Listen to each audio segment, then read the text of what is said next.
ओम नमः शिवाय। जय श्री राम। राधे राधे मित्रों, कैसे आप सभी लोग। आशा करता हूँ हमेशा की तरह आप लोग कुशल मंगल से होंगे, अच्छे से होंगे, स्वस्थ होंगे, दूसरों की सहायता कर रहे होंगे और अपने परिवारजनों मित्रों के साथ खुशी खुशी प्रसन्नचित होकर जीवन व्यतीत कर रहे होंगे। ऐसी दुआएं मनोकामना मैं भगवान से आप लोगों के लिए हमेशा से करता हूँ। मैं अंकित आप सभी लोगों का आपके अपने चैनल में हार्दिक स्वागत करता हूँ, अभिनंदन करता हूँ।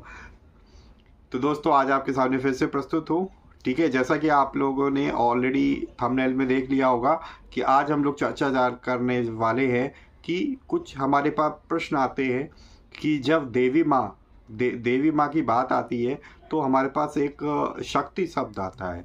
ठीक है, तो एक्चुअली वास्तव में शक्ति तत्व क्या है, ठीक है, आज उसकी हम परिभाषा देखेंगे। दूसरा ये, जब हम शक्ति की उपासना करते हैं, ठीक है, तो उस उपासना का सच्चा अधिकारी कौन होता है ना, तो उस शक्ति उपासना का, और उसका अंतिम फल हमें क्या मिलता है। साथ ही साथ तीसरा प्रश्न हमारे पास कि शक्ति उपासना का महत्व जानने के लिए कोई ऐसी सच्ची घटना मैं आज आप लोगों को बताऊंगा जिससे हमारे पास शक्ति उपासना के बारे में, के महत्व के बारे में आपको जानकारी मिलेगी। तो ये कुछ क्वेश्चंस है जो लोगों के माइंड में कॉमनली आते हैं। ठीक है दोस्तों, अब तो ये हो गई प्रश्न की बात, बट अब ये बात आती है कि मैं आपको कहाँ से बता रहा हूँ। ठीक है, तो क्योंकि मैं भी कोई बहुत पहुँचा हुआ संत तो हूँ नहीं कि मैं बहुत ज्ञानी व्यक्ति हूँ, मैं भी पढ़ ही रहा हूँ आप लोगों की तरह।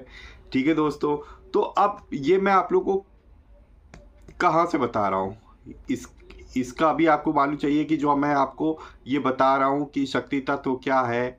ठीक है, सारे प्रश्नों के आंसर दे रहा हूँ, कहाँ से दे रहा हूँ, क्योंकि आपको जो भी मालूम हो, क्योंकि कोई बता रहा है तो आप उस पर किस तरीके से यकीन करेंगे, ये सबसे बड़ी बात होती है दोस्तों। क्योंकि कोई भी कुछ भी बता देगा, ठीक है, आपने उस पर भरोसा करके उसको मान लिया, अब वो कितना सही चीज़ बता रहा है कितना गलत चीज़ बता रहा है आपको कैसे मालूम, अगर बिना कोई प्रूफ दिखाए। ठीक है, तो दोस्तों ये मैं चीज़ जो बताने जा रहा हूँ वो हमारे पास गीता प्रेस की तरफ से कल्याण का एक अंक आता है, शक्ति अंक। तो इस शक्ति अंक में पृष्ठ संख्या 42 पे यह हमारे पास दोस्तों आता है शक्ति तत्व, जिसको लिखा है पूज्यपाद श्री उड़िया बाबा जी।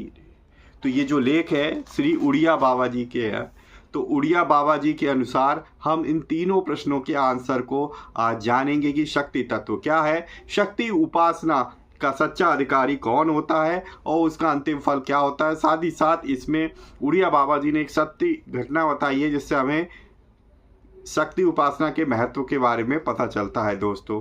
तो चलिए, अगर आप पहली बार चैनल पे आए, इस तरह कंटेंट देखना पसंद है तो प्लीज़ जो है सब्सक्राइब कर लीजिए चैनल को। मैं इसी तरीके से पौराणिक ग्रंथों के अंदर के महत्वपूर्ण बातें और रहस्य आप लोगों को बताता रहता हूँ। साथ ही साथ बेल आइकन को भी प्रेस कर लीजिए ताकि लेटेस्ट से लेटेस्ट वीडियो की इन्फॉर्मेशन आपको तुरंत ही मिल सके। तो प्लीज़ वीडियो को लाइक करिएगा और कमेंट बॉक्स में अपने इष्ट देव को ध्यान करते हुए ज़रूर जो है लिखिएगा। साथ ही साथ ये भी लिखिएगा कि आपको वीडियो कैसी लगी, पॉजिटिव या निगेटिव। ठीक है दोस्तों, तो चलिए हर हमेशा की तरह मेरे साथ जो है गणेश जी का आवाहन करिए, उसके बाद हम लोग शुरू करेंगे। वक्रतुंड महाकाय सूर्यकोटि समप्रभा निर्विघ्नं कुरु मे देव सर्व कार्येषु सर्वदा। जय श्री गणपति बप्पा मोरया। तुमेव माता च पिता तुमेव बंधु च सखा तुमेव विद्या द्रविणम तुमेव सर्वम मम देव देवो। जय श्री गणपति बप्पा मोरया। चलिए शुरू करते हैं। प्रेम से बोलेंगे दोस्तों, सियावर रामचंद्र की जय। ओम नमो नारायण, ओम नमो भगवते वासुदेवाय। जय श्री राधे कृष्णा, हर हर महादेव। जय शिव पार्वती माता की जय हो।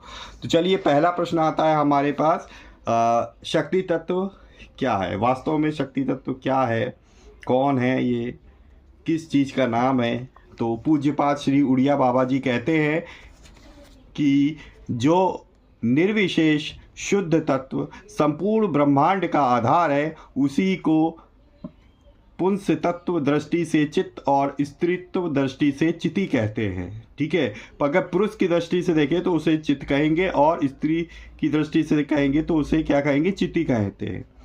शुद्ध चेतन और शुद्ध चिति ये एक ही तत्व के दो नाम हैं। ठीक है, तो अगर हम चेतन कहें या फिर चिति कहें तो वो दोनों एक ही नाम है।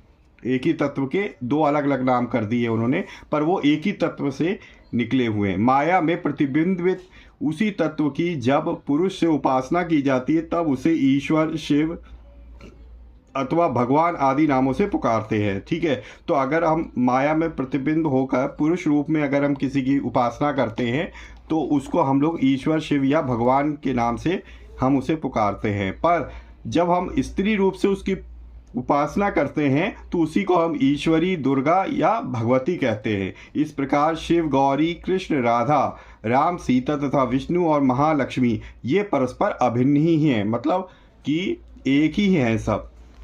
इनमें वस्तुतः कोई कुछ भी भेद नहीं है, केवल उपासकों की दृष्टि के भेद से इनके नाम और रूपों में भेद माना गया है। ठीक है दोस्तों, तो उपासकों ने अपने जो उन्हें अच्छा लगता है उसके अकॉर्डिंग जो है वो उनको मान सकते हैं।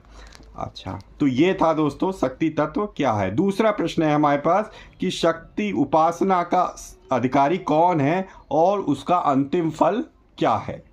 तो देखते हैं पूज्यपाद श्री उड़िया जी बाबा जी के क्या विचार है इसमें।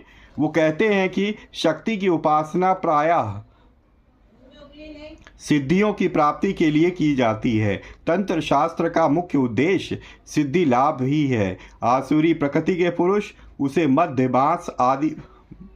मांस आदि से पूजते हैं, जिससे उन्हें मारण, उच्चाटन आदि आसुरी सिद्धियां प्राप्त होती है, तथा देवी प्रकृति के पुरुष गंध, पुष्प आदि सात्विक पदार्थों से, जिससे वे नाना प्रकार की दिव्य सिद्धियां प्राप्त करते हैं। इस प्रकार यद्यपि शक्ति के उपासक प्रायः सकाम पुरुष ही होते हैं, तो भी यह नहीं कहा जा सकता है कि उसके निष्काम उपासक होते ही नहीं। परमहंस रामकृष्ण ऐसे ही निष्काम उपासक थे। ऐसे उपासक तो सब प्रकार की सिद्धियों को ठुकराकर उसी परम पद को प्राप्त होते हैं, तो जो परमहंसों का गंतव्य स्थान है, और यही शक्योपासना का परम फल है। दुर्गा सप्तशती में जिस प्रकार देवी को स्वर्ग प्रदा बताया गया है, उसी प्रकार उसे अपवर्गदा भी कहा गया है। यथा स्वर्गापवर्गदे देवी नारायणी नमस्तुते ते। तीसरा प्रश्न है दोस्तों कि शक्ति उपासना का महत्व सूचित करने वाली कोई सत्य घटना बताइए। ठीक है, तो लोगों ने उनसे पूछा कि ऐसी कोई मुझे घटना बताइए जिससे हमको शक्ति उपासना का हमको जो है महत्व पता चलता हो। तो देखिए कौन सी घटना बता रहे हैं, ध्यान से सुनिए भगवान का चिंतन करके। प्रायः 125 वर्ष हुए जगन्नाथपुरी के पास एक जमींदार थे। लोग उन्हें कर्ताजी कहकर पुकारा करते थे। उन्होंने एक पंडित जी से वैष्णव धर्म की दीक्षा ली। पंडित जी ऊपर से तो वैष्णव बने हुए थे, परंतु वास्तव में श्यामा काली के उपासक थे। वस्तुतः उनकी दृष्टि में श्याम और श्यामा में कोई भेद नहीं था। इधर कुछ लोगों ने कर्ता जी से उनकी शिकायत करनी आरंभ कर दी, परंतु कर्ता जी को अपने गुरुजी से इस विषय में कोई प्रश्न करने का साहस नहीं हुआ। उस देश के लोग अपने गुरु का बहुत अधिक गौरव मानते हैं। पंडित जी रात्रि के समय काली माँ की उपासना किया करते थे।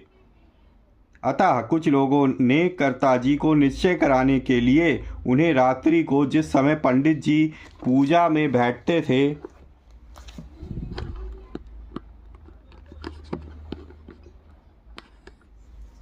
थे ले जाने का आयोजन किया। एक दिन जिस समय पंडित जी माता जी की पूजा कर रहे थे, वे अकस्मात कर्ता जी को लेकर आधम के। कर्ता जी को आए देख पंडित जी कुछ सहमे और उन्होंने जगदम्बा से प्रार्थना की कि हे माँ, यदि तेरे चरणों में मेरा अनन्य प्रेम है तो तू श्यामा से श्याम हो जा। पंडित जी की प्रार्थना से वह मूर्ति कर्ता जी के सहित अन्य सब दर्शकों को श्री कृष्ण रूप ही दिखलाई दी। इस प्रकार अपने भक्त की प्रार्थना स्वीकार कर भगवती ने भगवान के साथ अपना अभेद सिद्ध कर दिया। एक बार प्रेम से बोलिए दोस्तों, सियावर रामचंद्र की जय।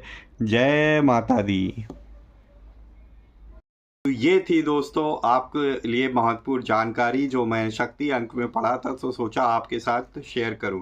तो कैसी लगी आज के आपको सेशन? शक्ति तत्व के बारे में आपको कुछ समझ में आया, जानकारी अच्छी लगी हो तो प्लीज़ वीडियो को लाइक करना ना भूलें और कमेंट बॉक्स में ज़रूर अपनी राय दें कि वह वीडियो आपको कैसी लगी। और साथ ही साथ अपने परिजनों मित्रों के साथ भी शेयर करें ताकि वो भी इस पर्टिकुलर वीडियो से कुछ इन्फॉर्मेशन प्राप्त कर सके। अगर पहली बार चैनल पे आए, उस तरह कंटेंट देखना सुनना पसंद है तो आप चैनल को सब्सक्राइब कर लीजिए। मैं इसी तरह कंटेंट लाता रहता हूँ। पौराणिक ग्रंथों से पौराणिक रहस्यमय कहानियाँ आपको डायरेक्ट ग्रंथों के माध्यम से पढ़ के सुनाता हूँ ताकि वो आपको ऑथेंटिक लगे। कहीं से भी कोई अतिशयोक्ति उसमें बढ़ा चढ़ा के बात या घटा बढ़ा के कोई बात ना हो। और बेल आइकन को भी प्रेस कर लीजिए ताकि लेटेस्ट से लेटेस्ट वीडियो की इन्फॉर्मेशन आप तक तुरंत ही मिल सके। इसी तरीके से भगवान की भक्ति करते रहिए, अपने परिवारजनों मित्रों के साथ खुशी खुशी प्रसन्नचित होकर जीवन व्यतीत करिए। और हाँ, हमेशा की तरह किसी न किसी एक पर्सन की हेल्प करने की जरूर कोशिश करिए। वीडियो को देखने के लिए बहुत बहुत धन्यवाद। मिलेंगे इसी तरीके किसी और वीडियो में, तब तक के लिए जय श्री राम। राधे राधे मित्रों।